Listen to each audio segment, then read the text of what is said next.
In our last training session, we were talking with Mike Dobert, and Mike is the owner of HR and Alignment, and he specializes in helping small businesses implement and execute on best practices around the various components of human resources. We talked about talent acquisition. Mike, right now, what I want to talk about with you and hear your thoughts on is performance management. We've hired this person, we've brought them in, and in fact, you may want to start by talking a little bit about compensation and rewards, because I know we want to be able to reward our people when they perform well. You talk some about variable components to reward them in their compensation package.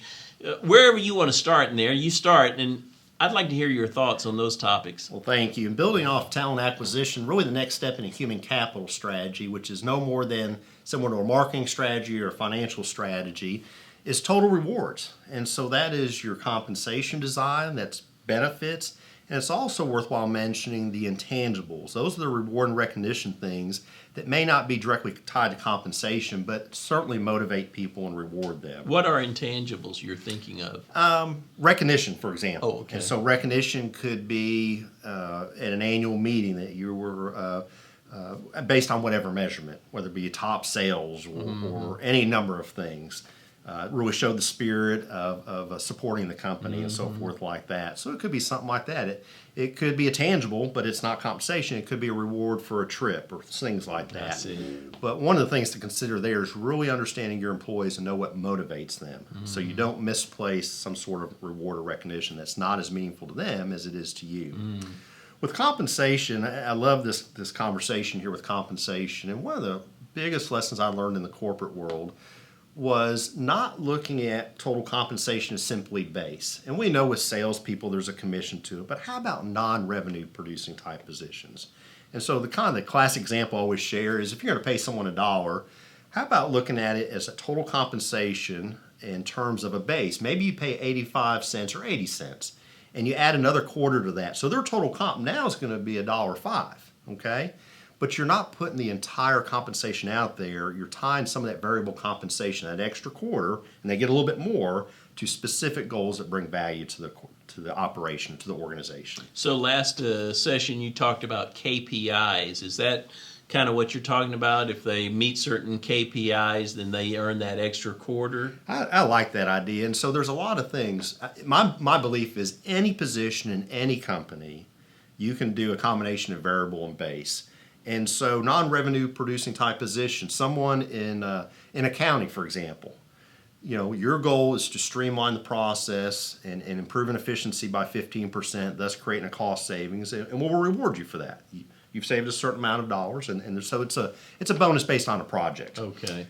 There could be team-based considerations like that, and there can be some based on key performance indicators. I'm a big believer, as we mentioned in the previous section, having not only organizational key performance indicators, KPIs, but on a job description, what are the individual KPIs? One of the best examples I remember was in the title insurance agency, or industry rather, and it was an ACT bonus, accuracy, cost, and turn time. And so that's certainly a measure. Another internal measure or KPI could be customer service. And what I like to consider is it's not only external customer service, it's internal customer service. An example would be as an HR professional in an organization. You have internal customers. You're certainly trying to guide the organization with compliance, but those individuals out there that are needing you to recruit talent, to retain talent, there's measurable performance indicators there. And by setting those milestones, you can attach certain variable compensation or incentives to that. And so there's a lot of ways to do it on the team level, individual level, and I think everything should come back aligned to the overall organizational goals and KPIs. And it's a way to create incentive. It's also a way to say, I want to pay you a good compensation, market value, but I'm not going to pay you the full $20 to mow the yard unless I know that these things meet certain standards. And so it's very important to do it that way. So it would behoove us to give some thought to our compensation and how we do it and be more strategic rather than just saying, well, we're just going to pay X amount an hour, but to have these variable components that reward and affirm positive behavior. Well said. That's exactly right. And so, a lot of times someone pays the full base compensation. They say, gosh, I'm not getting the outcomes I need. Well, employees are accountable, and they may not work out, succeed in your organization, but are you putting that full dollar, as we mentioned earlier, on the table before you get the value? I think the final thing I'll say on this is communication is key.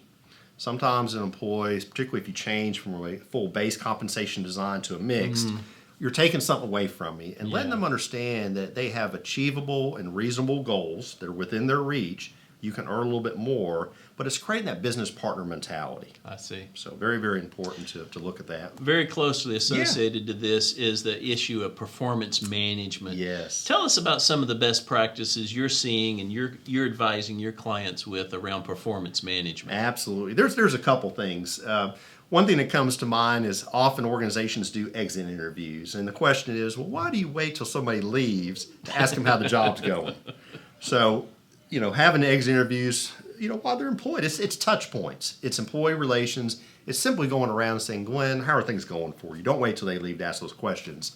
Specific to a performance appraisal process, I think one thing that's important, I usually put this in handbooks, is the fact that we do a performance review or appraisal is not necessarily attached to compensation. And so I'm going to come back to that point here in a second because there is some alignment.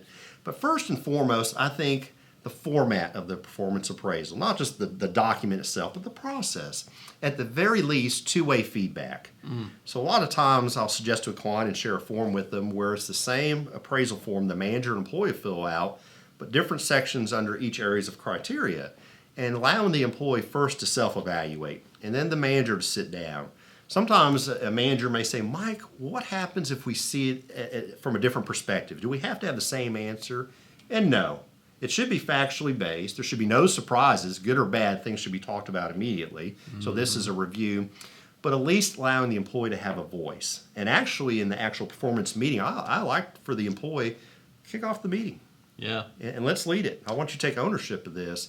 The other piece that ties to that is a 360 review, which simply ties in more stakeholders. Okay. It's getting feedback prior to, for when you sit down with the employee, not only from a management standpoint employee, but from peer coworkers, from stakeholders, from customers, a full 360 review and feedback. So I think that's very important.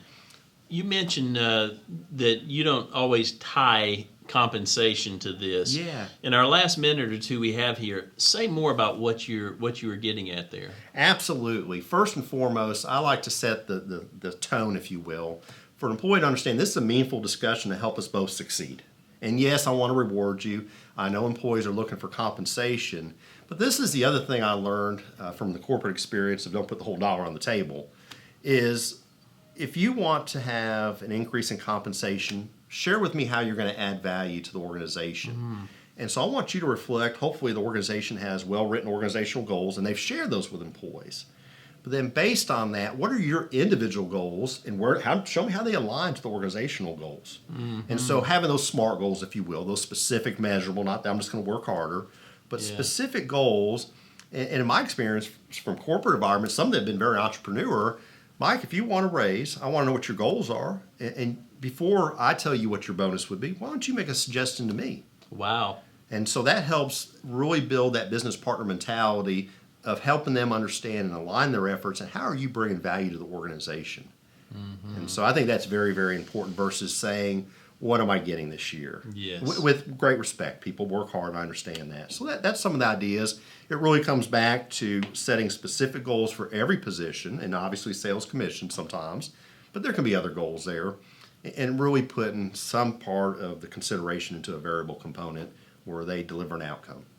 So I hope you are able to glean some insights from these things that Mike has shared, and that this will stimulate your thinking about how to be more effective in your process of managing and incentivizing and encouraging top performance in your organization.